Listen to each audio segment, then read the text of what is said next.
Hello all, welcome back to మన రుచులు.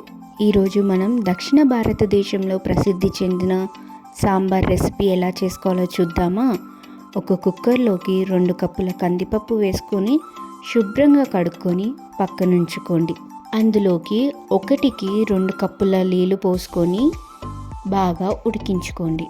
ఇప్పుడు సాంబార్ మసాలా కోసం ఒక ప్యాన్ పెట్టుకొని అందులోకి 1.5 టీ స్పూన్ శనగపప్పు, 1 టీ స్పూన్ కందిపప్పు, 1.5 టీ స్పూన్ మినప్పప్పు, 2 టీ స్పూన్ల ధనియాలు, 8 నుంచి 10 ఎండుమిర్చిని వేసుకొని లో ఫ్లేమ్ మీద వేయించుకోండి.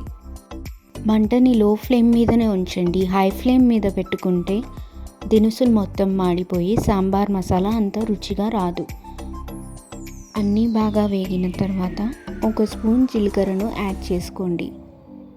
ఇందులోకి 1/2 టేబుల్ స్పూన్ మెంతులను మరియు 8 నుంచి 10 మిరియాలను మరియు కరివేపాకును యాడ్ చేసుకోండి. మంటను లో ఫ్లేమ్ మీద పెట్టుకొని పచ్చి వాసన మొత్తం పోయేలా వేయించుకోండి.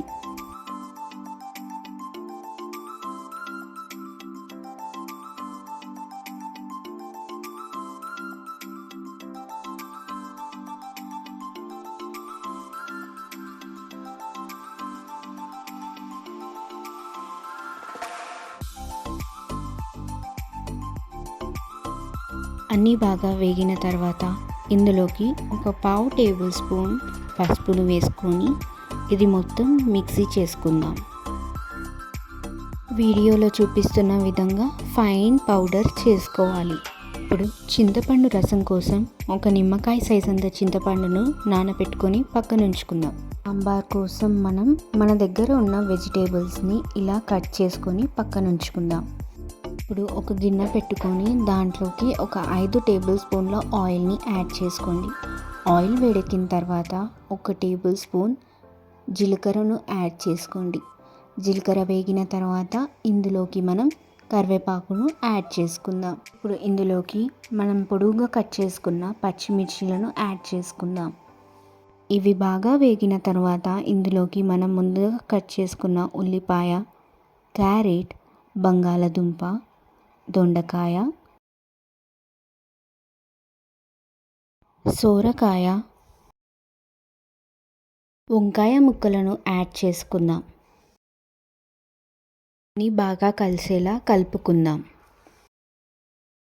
ఇప్పుడు ఇందులోకి 1/2 టేబుల్ స్పూన్ పసుపును యాడ్ చేసుకొని కలుపుకొని 10 నిమిషాల పాటు మూత పెట్టుకొని ఉడికించుకుందాం.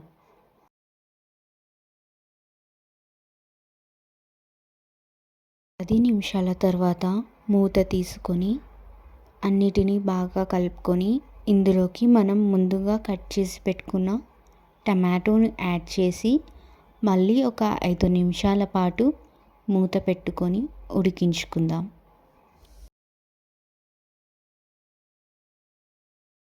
5 నిమిషాల తర్వాత మూత తెరుచుకొని చూస్తే అన్ని కూరగాయలు ఇలా ఉడికిపోతాయి.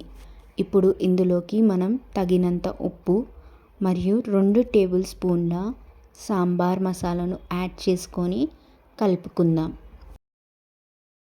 మనం ముందుగా నానబెట్టుకున్న చింతపండు నుంచి చింతపండు రసాన్ని తీసి దీంట్లోకి యాడ్ చేసుకుందాం. అందులోకి తగినంత వాటర్ వేసుకొని మళ్ళీ 5 నిమిషాల పాటు మూత పెట్టుకొని ఉడికించుకుందాం. ఇలా మరుగుతున్న రసంలోకి మనం ముందుగా ఉడకబెట్టుకున్న పప్పుని పేస్ట్ చేసుకొని వేసుకుందాం. పప్పు బాగా కలిసేలా కలుపుకొని లో ఫ్లేమ్ మీద 5 నిమిషాల పాటు మూత పెట్టుకొని మళ్ళీ ఉడికించుకుందాం. 5 నిమిషాల తర్వాత మూత తెరుచుకొని ఇందులోకి కొత్తిమీరను యాడ్ చేసుకుంటే మనకు వేడి వేడి సాంబార్ రెడీ. ఇది మార్నింగ్ టిఫిన్స్లోకి, మధ్యాహ్నం అన్నంలోకి పర్ఫెక్ట్గా ఉంటుంది. మరికొన్ని వీడియోస్ కోసం please subscribe, like and share. Thank you.